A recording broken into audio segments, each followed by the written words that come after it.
Details చూద్దాం. లోక్సభ ఎన్నికల ప్రక్రియ ముగియడంతో సీఎం రేవంత్ రెడ్డి ప్రజాపాలనపై దృష్టి సారించారు. వ్యవసాయం, విద్య, వైద్యంపై ప్రత్యేక శ్రద్ధ పెట్టామన్న ఆయన రాష్ట్రంలో ఇకపై తాను ఆకస్మిక తనిఖీలు సైతం చేయనున్నట్లు తెలిపారు. రైతు కార్పొరేషన్ ఏర్పాటు చేసి రైతు రుణమాఫీకి చర్యలు తీసుకుంటామన్నారు. ధాన్యం కొనుగోలు జరుగుతున్న తీరును అడిగి తెలుసుకున్న సీఎం రైతులకు ఇబ్బంది లేకుండా కొనుగోళ్లు సాఫీగా జరిగేలా చర్యలు చేపట్టాలని అధికారులను ఆదేశించారు. ఆగస్టు 15 నాటికి 2 లక్షల రుణమాఫీ చేసేందుకు అవసరమైన ఏర్పాట్లు చేయాలని సూచించారు. ఈ అంశంపై ఉన్నతాధికారులతో సమీక్షించారు.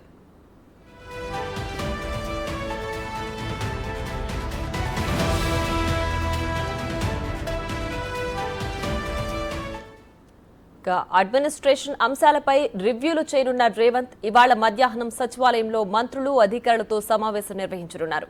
ప్రభుత్వానికి ఆదాయం తెచ్చే శాఖలపై అధికారులతో చర్చించనున్నారు. ఎక్సైజ్, రిజిస్ట్రేషన్ శాఖలతో పాటు మిగతా శాఖలపై సమీక్షించనున్నారు. త్వరలో పలువురు ఐఏఎస్, ఐపీఎస్ అధికారుల బదిలీ జరగనున్నట్లు తెలుస్తోంది. జూన్ 4న ఎన్నికల ఫలితాలు విడుదలైన తర్వాత ఏ క్షణాన్నైనా బదిలీ ఉత్తర్వులను విడుదల చేయనున్నట్లు సమాచారం. అంతేకాదు ఖాళీగా ఉన్న పోస్టులను భర్తీ చేయడం, వెయిటింగ్లో ఉన్న వారికి పోస్టింగులు ఇవ్వడంపై సర్కారు కసరత్తు ప్రారంభించినట్లు సమాచారం.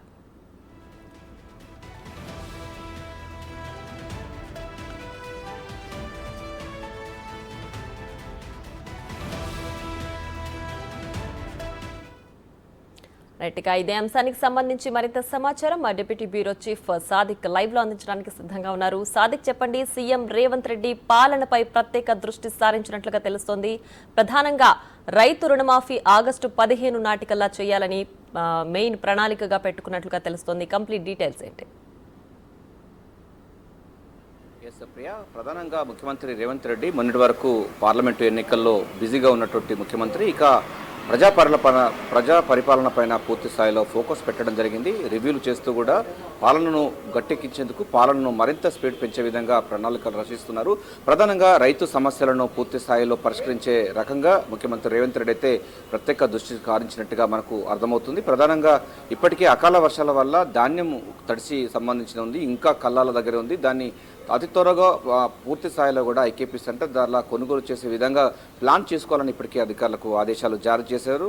అది ప్రతి గింజ కూడా, రైతు పండించిన ప్రతి గింజ కూడా ఎంఎస్పీ ధర కొనే విధంగా ప్లాన్ చేస్తున్నారు. ఈ మేరకు ఇప్పటికే పౌరసరఫరా శాఖ అధికారులతో సమీక్ష చేసినటువంటి ముఖ్యమంత్రి రేవంత్ రెడ్డి ప్రతి గింజను కొనే విధంగా తడిసిన ధాన్యమని, లేకపోతే తేమ ఉందని ఇట్లాంటి కొర్రీలు పెట్టకుండా పూర్తి స్థాయిలో కూడా కొనుగోలు చేయాలి. రైతులకు ప్రభుత్వము మనది ప్రజా ప్రభుత్వం అనేటువంటి విషయాన్ని కూడా ప్రజలకు చేరువయ్యేందుకు ఇది ఒక మంచి అవకాశం అని కూడా అధికారులకు ఆదేశాలు జారీ చేశారు. అంతేకాకుండా రైతులు పండించిన పంటకు సంబంధించింది మిల్లింగ్ చేసి గత ప్రభుత్వాలు అంటే గత కాంగ్రెస్ ప్రభుత్వము 9 వస్తువులు ఇచ్చేది. బియ్యంతో పాటుగా ఇతర పసుపు కానీ, అదేవిధంగా మిర్చి కానీ, అంటే కారపొడి కానీ, పసుపు, ఇతరత చక్కెర, ఇట్లాంటి సంబంధించిన 9 రకాల వస్తువులు ఇచ్చేవారు. అదే తరహాలో ఇప్పుడు మరోసారి కూడా దానికి సంబంధించినటువంటి రైతులు నష్టపోకుండా రైతులు పండించిన పంటకు ఎంఎస్పీ ధరకే వాళ్ళు చెల్లించి వారి పంట ఉత్పత్తులను మిల్లింగ్ చేసి రేషన్ షాపుల ద్వారా ఇచ్చేటువంటి అంశాన్ని కూడా పరిశీలించాలని కూడా ఒక బృహత్కర కార్యక్రమాన్ని కూడా శ్రీకారం చుట్టే అవకాశం అయితే మనకు స్పష్టంగా కనబడుతుంది. అంటే వ్యవసాయ రంగం సంక్షోభం నుండి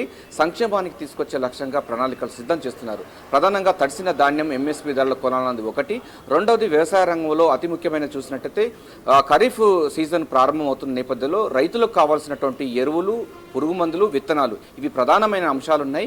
నకిలీ పురుగు మందులు, నకిలీ విత్తనాలు కాకుండా రైతాంగానికి మేలైనటువంటి రైతు వంగడాలు ఇచ్చే విధంగా ప్లాన్ చేసుకోవాలని ఇప్పటికీ అధికారులకు జారీ చేయడం జరిగింది.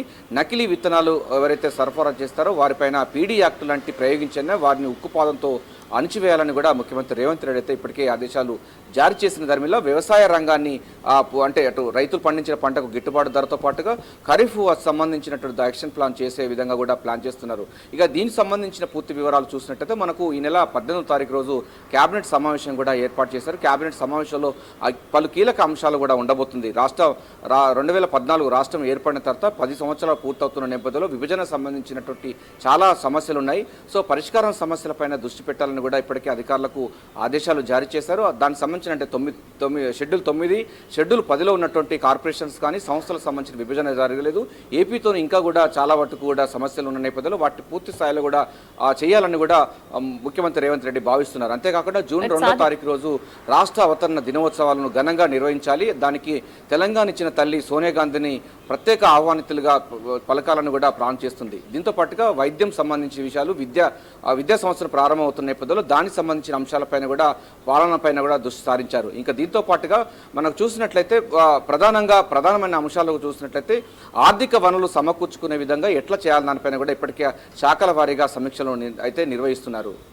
రైట్ సాదిక్, అలాగే అంటే 10 ఏళ్లు పూర్తయిన నేపథ్యంలో తెలంగాణ ఫామ్ అయ్యి ఇప్పటికీ తెలంగాణకు తెలంగాణకు మాత్రమే అని చెప్తున్న నేపథ్యంలో ఇప్పుడు ఐఏఎస్ ఐపీఎస్ అధికారుల బదిలీలు కూడా ఉంటున్నాయి. అంటే జూన్ 2కి 10 ఏళ్లు పూర్తవుతుంది, అలాగే జూన్ 4కి ఎన్నికల రిజల్ట్ కూడా రాబోతున్నాయి. సో ఈ నేపథ్యంలో విభజన హామీలు వైపు మరోవైపు అధికారుల బదిలీలు కూడా ఉండబోతున్నాయి కదా.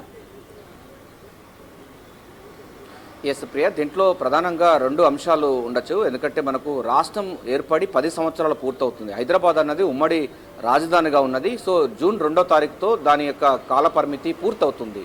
ఆ తర్వాత హైదరాబాద్లో ఉన్నటువంటి ఆస్తులన్నీ కూడా తెలంగాణకే వర్తిస్తాయి. కానీ 9వ షెడ్యూల్లో ఉన్నటువంటి కొన్ని సంస్థలు ఉన్నాయి, 10వ షెడ్యూల్లో ఉన్నటువంటి కొన్ని కార్పొరేషన్స్ ఉన్నాయి. ఇవి కొంత పరిష్కారం కాలేదు. వీటిని కూడా విభజన చేయాలని కూడా గత ప్రభుత్వం ఇంతవరకు తీసుకొచ్చింది, ఇంతవరకు టాక్స్ నడిచింది ఇతర రాష్ట్రాలతోని, అంటే ఏపీతో ఎంతవరకు నడిచిందన్న దానిపైన కూడా పూర్తి స్థాయిలో నివేదిక తీసుకున్నారు.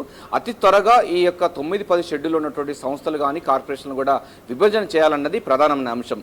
ఇక మీరు చెప్పినట్టుగా ఐఏఎస్ అధికారులు అదేవిధంగా ఐపీఎస్ అధికారుల బదిలీలు కూడా ఉండబోతుంది. ఎందుకంటే గత వాసనలు పూర్తిగా ఉండకుండా పరిపాలనను తన మార్పు చూపించే లక్ష్యంగా ముఖ్యమంత్రి రేవంత్ రెడ్డి ప్రణాళికలు రచిస్తున్నట్టుగా మనకు స్పష్టంగా అర్థమవుతుంది. ఎందుకంటే ప్రజా పరిపాలనకు అనువైనటువంటి అధికారులను కూడా నియమించుకునే అవకాశం ఉన్న నేపథ్యంలో ఇదన్నది రొటీన్ ప్రాసెస్ ఉంటుంది. అంటే అధికారుల బదిలీ అనేది ఆ పరిపాలనలో సర్వసాధారణము. అది మనకు వచ్చేటువంటి నెల 6వ తారీఖు వరకు కూడా ఎన్నికల కోడ్ ఉన్న నేపథ్యంలో బదిలీల ప్రక్రియ కొనసాగదు. బదిలీల ప్రక్రియ నిరంతర ప్రక్రియ.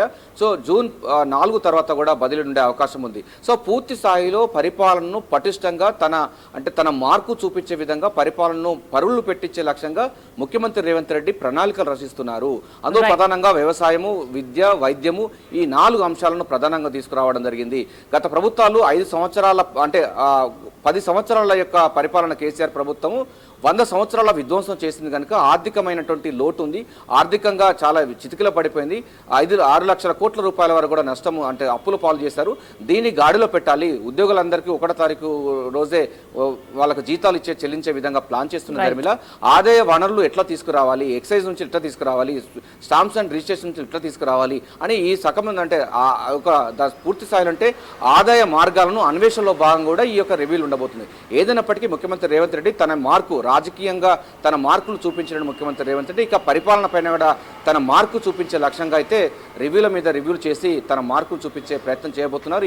ఈ నెల 18వ తారీఖు రోజు శనివారం రోజు కేబినెట్ సమావేశంలో కీలకమైన నిర్ణయాలు ప్రకటించే అవకాశం అయితే కనబడుతుంది. ప్రియా.